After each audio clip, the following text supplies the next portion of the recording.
Hello，大家好，欢迎回来解密车库啊。今天我们就来看一下啊，有雷拉洛最新推出的3周年旗舰车型 XTS F10，这是一台轴距257的标准实车拉力车啊。整个车的设计呢有很多亮点，等一下我们里里外外都看一下。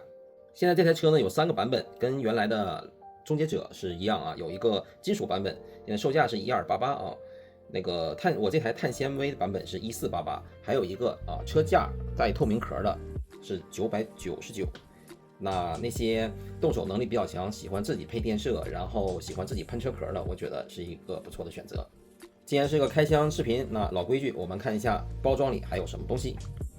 那作为雷拉洛的 RTR 车型呢，配件一直都是相当丰富的。首先，我们有一个非常全面的中英文说明书，建议大家读一下。随车附赠了3套贴纸啊，很多我已经贴上了。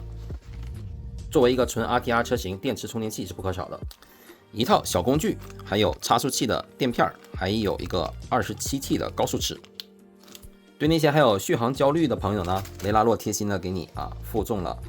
拓展你的电池仓的配件，还有扎带，一个贴纸说明，还有升级件的列表。方便大家以后想升级的话，直接这里拿号码就可以了。OK， 那遥控器就是大家熟悉的小飞象代工的5通遥控器，这是带陀螺仪的版本，遥控距离大概350米左右作为 RTR 来讲，这个遥控器质量还是很稳定的。我这还安了一个单手控。OK， 那我们看一下这个车的外观啊，这个车的车身比例我认为是控制的比较好的，而且这个车外观件该有的都有。那我们现在看一下。首先呢，这个前脸进气口是一个单独件这点还是不错的，上面也是单独的一个散热孔的一个设计，然后它的大灯呢里面是有3个灯珠，它的灯光还是比较齐全的，晚点我们可以看一下，然后里面也是有这种灯碗设计在里面的。然后侧面呢可以看到倒视镜是一个单独的件，然后有单独的门把手，这都是挺不错的。最有亮点的是底下，在这个我们这个 RC 拉力车里最薄弱的一个地方呢，它是有一个护件在这里，它不光是在外面保护你这个车壳不被撞坏，它更是里面有一个锁定的机构。这个等一下我们看底下的时候给大家介绍一下。这车的后面呢亮点就比较多了，首先就是一个非常夸张的一个尾翼非常的漂亮，然后这个一体式的一个灯组在这里，后面有刹车灯、倒车灯之类的，应该等一下我们看一下。然后下面有个扰流板。更夸张的是，它竟然有一个回火的一个排气管它里面是有一个 LED 灯的，这样的话你在收油的时候它会亮起有一个收油喷火的这么一个效果。OK， 我们从上面看呢，整个车顶的线条是非常优美的然后这个尾翼看去非常的霸气再加上这些贴纸在上面，而且它上面还有一个仿真的一个进气口。那我们看一下这个底盘是不是有点眼熟呢？对的，跟终结者那一款基本是一模一样用的是 2.5 毫米6061的航空铝的材质，然后是氧化喷砂阳极黑色，这个图案是非常炫酷所有螺丝都是用衬头螺丝，整个底板相当平滑。它最大的设计亮点呢，就是这个侧边的开启方式，因为我们玩车经常会车一边跑这个侧边一边抖，就是感觉很不仿真，这个就完美解决了那个侧边抖动的问题。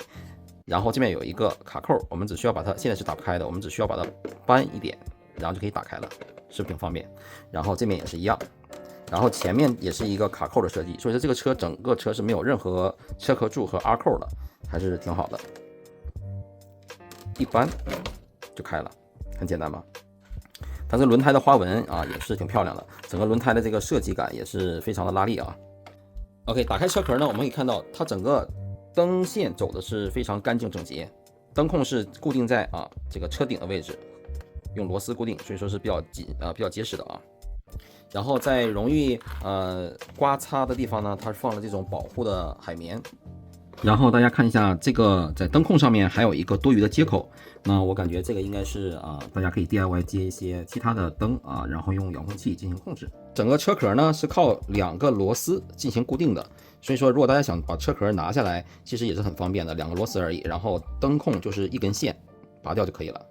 然后我们仔细看一下这个底盘它这个底盘应该就是一个终结者的 V3 版本，上面有很多改动的地方，等一下我给指出来看一下。它这台车呢是有新的上摆臂、下摆臂、转向拉杆和轴，还有前后防倾杆应该都是重新设计的，包括前防撞，整个这一套东西都是不一样的。然后避震支架还是用了7075 T6 的这种铝制材质。然后因为这是个碳纤维的版本呢，所以说中间的支撑还有下摆臂这个部分加强的都是用碳纤维的材质，这个跟终结者是一样的。然后避震器呢还是4条 CNC 的啊油压避震器，然后有调节环，大家可以去调啊车的车身的高低，还有整个一个回弹的效果。这台车跟终结者一样，都是用了3叉束的设计啊，前叉、后叉和一个中叉的设计。然后中叉这个壳里呢进行了优化的设计，这样能减少更少的灰尘石子啊进去来损坏你的差速器。因为这是个碳纤版本呢，所以它电摄是60安的电条，然后支持2到3S 锂电池。适配的是一个36503300 kV 的无刷电机。如果是金属版本的呢，就是一个45安的电条，配的是一个2852的3800 kV 的一个电机啊，这是不一样的地方。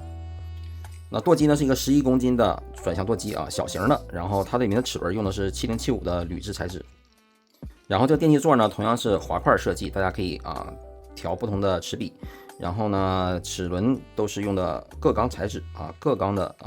电气齿和减速大齿。然后转向 CVD 狗骨这些用的都是1144的碳钢材质。OK， 那我们看一下对比终结者的底盘，这个 V3 版本有什么改进的地方就目前来看我发现的就是它是一个双接收壳的设计。这样的话，如果大家以后换了这个标准舵机的时候，这个接收壳就可以用来装你的接收机了，因为这个就接收壳用不了了，所以这个设计是非常贴心的。如果大家是打算换更大的电池仓的设计的时候呢，那这上面多了一个放电条的地方，所以说把电条可以移上来，然后这边就可以放整块的电池那这个也是非常贴心的一个设计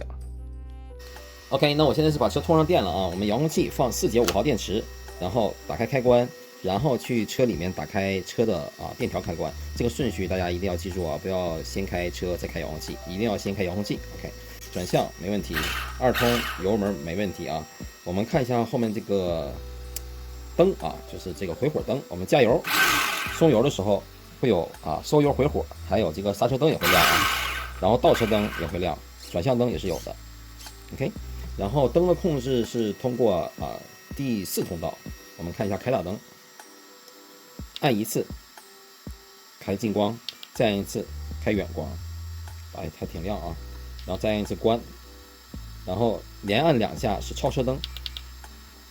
OK， 然后双闪手轮打2次。OK， 然后后面也会亮。